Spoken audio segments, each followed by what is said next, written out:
Let's assume that you are a product manager for Uber. And right now you are responsible for the ETA of Uber drivers. So can you tell me how, like, what are the factors or what are the data metrics that you want to look into to calculate ETA more accurately? Okay, thank you for the question. I have no idea what ETA is because I don't drive. Could you tell me more about it? It's just estimated time of arrival.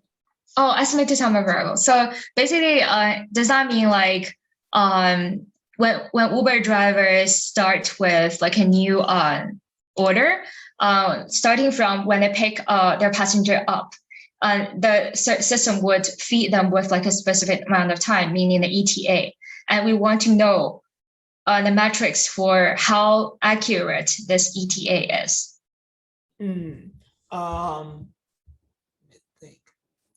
Yes, right. Right after the rider confirm the ride, we will provide a TA for the rider to tell the riders when the driver will arrive the place to pick them up. Oh, so it's with the rider's confirmation, driver and rider's confirmation to when rider got into the car. That amount of time is the so-called ETA, right? Okay, and just to repeat on the question is asking, as a PM for Uber, which metrics I should be using to measure the accuracy of ETA for Uber drivers? Not to measure the accuracy, but to measure ETA more accurately. Okay, measure. So the metrics needed to measure ETA more accurately. Right. Okay. Okay, so I'm thinking that this will be what factors we are considering to calculate that ETA time and feed it to both parties to make it more accurate. Right. Okay, yeah, that's an interesting question. So, yeah, just to start with clarifying questions again, and so I'm assuming that all of Uber's orders are starting from are sent through the mobile device. Is that correct? Mm-hmm. Yeah. Okay. And are we focusing like on a specific region, or is it for like US in general, or even wider than that? You can choose US to start. Okay, sure. Okay. Yeah. And to measure it more accurately, so the accuracy is determined on the absolute difference between like the actual time after both parties confirm with and the pickup of the rider, and with the time that the system feeds to both parties, right? That's the so-called accuracy aspect. Can you say it again? Okay, so I'm asking if the accuracy is how much difference there are between the actual amount of time and the estimated amount of time between between both parties' confirmation that they are going to be like the pair of driver and rider, and when the driver actually picks the rider up. Right. Okay. Yeah. Thank you. Okay. Can I have 30 seconds to write down some things? Yeah.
Okay, I think ready. So I think there are mainly three aspects that we should be looking at.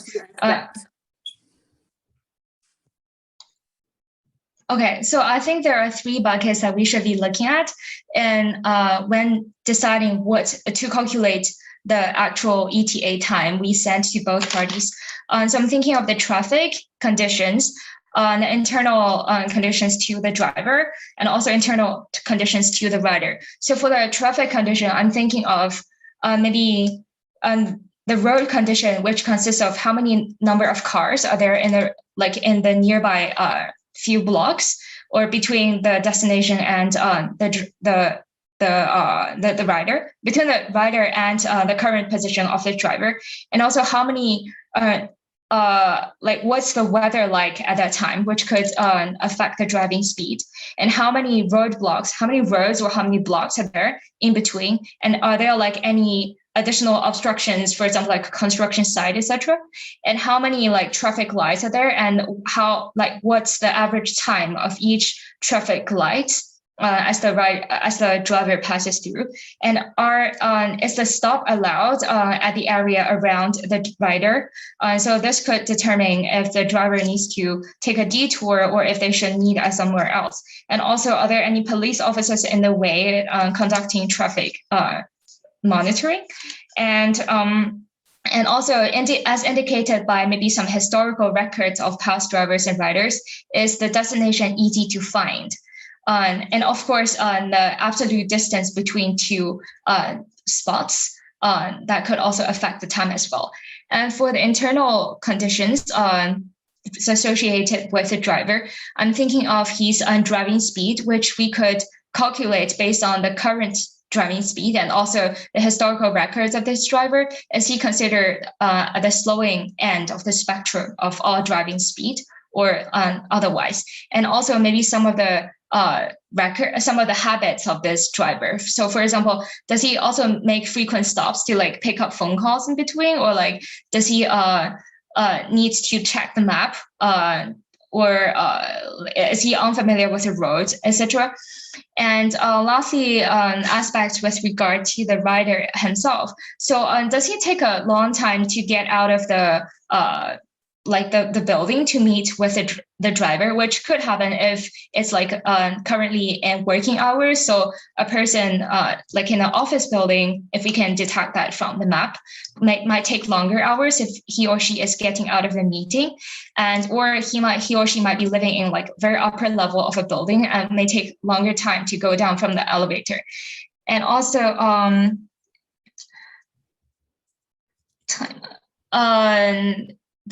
the person's habits, like if he or she okay, I'm trying to identify my handwriting here. I think as he or she like historically been taking a lot of time to locate with the driver.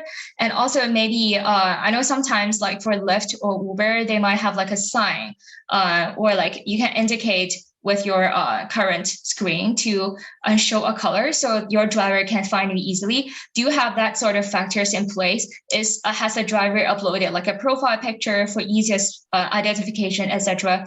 So yeah, I believe these are the three buckets of factors that we should look into when confirming, when calculating the ETA for both parties. Have one question regarding to the profile pic that you mentioned. Even though the rider might upload their profile pic, how does it relate to the ETA that you estimate? Okay, so I believe uploading a profile picture is optional. And even if riders do upload a picture, it might be like a cartoon picture, like from an anime, like a celebrity, etc., that may not represent themselves. So I'm unfamiliar with if Uber has a function for the rider and driver, both parties, to like verify their photos to show if it's like a real photo and it's of the owner of this phone, etc.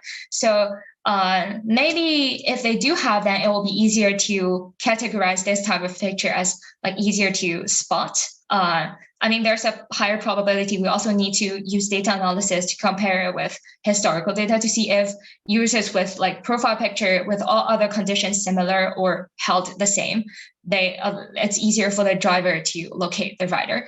And also, if they don't have this verification functionality, I'm just thinking we can also maybe assign a positive factor for people that upload real pictures of themselves, which this real picture, whether they upload a real picture or not, can easily identify through like a machine learning algorithm, like if they correspond to any existing pictures on the internet, etc. And we can also use like historical data to compare if like uploading a picture do provide more convenience for the rider, if they're like driving really slowly to try to see which of the people in the pedestrian's way is the their specific rider. So I do think there is possibility for a positive correlation, and we need to find more about that. OK， 你觉得你答怎么样？我其实不太清楚哎，我觉得还行吧。我觉得我因为很少有 metrics， 我感觉是包括就是 success 之外的吧，就至少在我的个人的就是 practice 当中，所以我还是就是蛮开心能达到一个不一样的题目。总体我觉得 first try should be fine 。Yeah。当然这道题是我一开始去就是答 metrics 一样的题，我也是觉得就 metrics 的题怎么着就是 define success 啊 ，what are the major right look into 啊之类的。然后这道题其实是 tryexponent.com 上面的一道题。interesting。对，然后我当时对吧买了他的 service， 然后我就看到这道题的时候，我觉得好神奇啊。然后这道题的话有那么几点吧。第一点的话就是所有的 metrics 的题你都是要把它放到不同的 bucket 里面，然后去有逻辑的把它说出来。然后对，所以说你的这3个 bucket 的话，一个就是 traffic 的一个 condition， 然后另外的2个就是rider 和 driver 的一些 condition 和一些他们那边的 data。你这3个 bucket 我觉得是可以的。然后你在里面的话，可能你落了几条。第一条的话就是 Uber 和 Lyft 他们会不会和 Google Map 有 partnership？ 然后如果说你要是对吧 ，Google Map 那边会不会有 API 去支持这个 ETA？ 那我是不是可以从 Google Map 那边得到一些数据？这是一方面。第二方面的话，你有那么多的 driver， 对吧？或者说 Google Map 也一样，你有那么多的 driver， 你从这里到那里，你在这一个时间内，你基本上过去要多长时间，对吧？你的这个 estimation， 你之前的 big data， 然后和你现在的一个 estimation。的之间的一个作用，也就是说，就是你没有跟我去提，就是你之前可能会储蓄了多少个 history data， 然后这些 history data 是怎么 contribute to your estimation right now， 然后再除此之外的话，还有一点就是你的 feedback loop， 你现在的这个 estimation 不一定说这就是一个 like your final result， 对吧？你如果说我们每一次对 feedback 对吧 ？customer 说太久过来了，那是不是这个数字我们给的太 optimistic， 对吧？或者说rider 那边过去了以后车没来，或者车已经到了，这个时候我们是不是可以看他还没有 pick up 的话，我们是不是可以问一下这2边？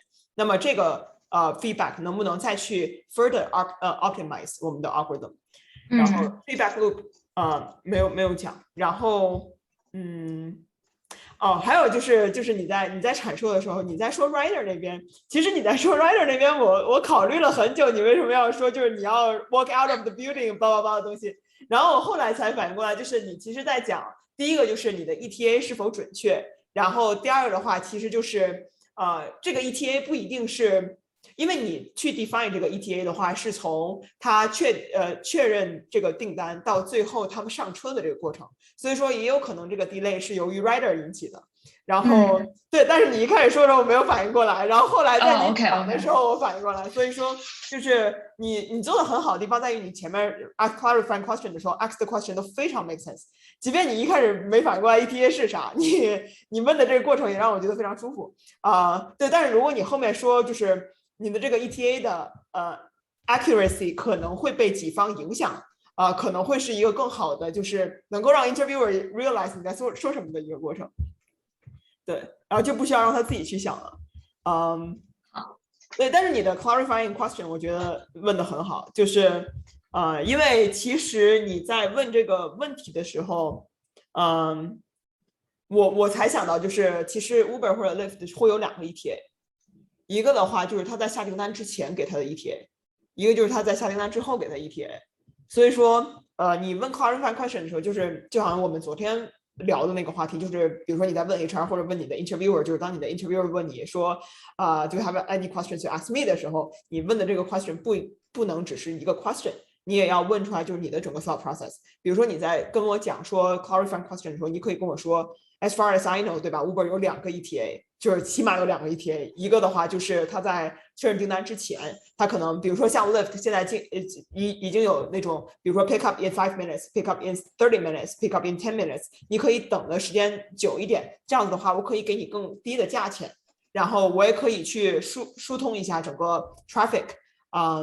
那在那个时候的 ETA， 还是说我已经确认订单之后的 ETA？ 比如说，就是你可以先讲出来，你其实是知道有2个 ETA， 然后之后再让 interviewer 去选一个，这样的话 interviewer 会觉得你把你的 thought process 给我了。是，对。然后我就没有其他的 feedback 了。然后还有其他的同学没有任何想要说的？我有一个小问题，其实就是你刚刚跟我说 feedback loop 的时候，我想到就是那个 estimated time，就是中间它有些时候是会变的。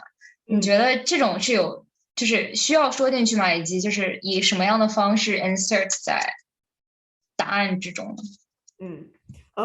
我觉得你一定要提出来，这个是你要提出来的。我如果说我面那么多的 interviewee， 然后都问这个题的话，你提出来是一个非常好的事情。然后你怎么提出来的话，我觉得你可以如果说你想要把这个 take into consideration，那你可以在一开始 clarifying question 的时候说就是有这么个情况，然后这个情况的话，我会比如说如果你要真的想要去 consider 这个的话，你可以去说，那我这些东西是 first like estimate like the first time that we estimate the ETA。然后后面的话可能有任何的 modification 的话，那我这个时候以什么样子的 data 去 modify。然后你也可以在 clarifying 的时候问说，我们这个 ETA 只是说一开始呈现给 writer 的 ETA， 我不考虑之后它可能会变，都可以，就是你就看你怎么想把这道题答的时间久一点，还是答的时间短一点。好的，谢谢。还有其他同学有想要问的问题吗？